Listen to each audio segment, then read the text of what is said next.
duk wanda zai ce maka wai ana yin addinin musulunci ne babu tabbas babu yakini akan cewa daidai da cewa addinin musulunci da muke yi lalube ne, kowa yana lalube ne a cikin duhu, wallahi bai san me yake ba, bai da akida mai kyau.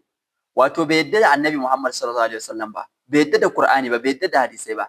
Ya za yi kan da kai riko da Qur'ani, littafin da Allah ya ce la raiba fihi, babu kokonto a cikinsa, shakku babu, hadisan manzon Allah ingantattu, hadisi ya tabbata ingantacce, kai riko da ita, kai aiki da ita, kuma har yanzu ka ce wai kana lalube, baka da tabbas, kana shakku akan ta, wallahi kana da mummunar akida.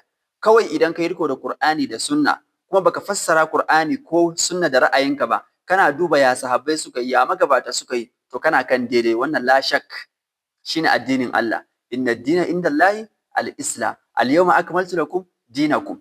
To menene daidai in ba wannan ba? Kana suka ce mana Kristoci akan daidai suke? Yahudawa akan daidai suke? Yan Qur'ani zalla akan daidai suke? Wanda yake addini da mafarki akan daidai yake? Wanda yake tatsuniyoyi akan daidai suke? Duk wa'annan ba akan daidai suke ba. Sunna ita ce daidai. Wanda ya riko da annabi yayi koyi da su, to wannan yana kan daidai.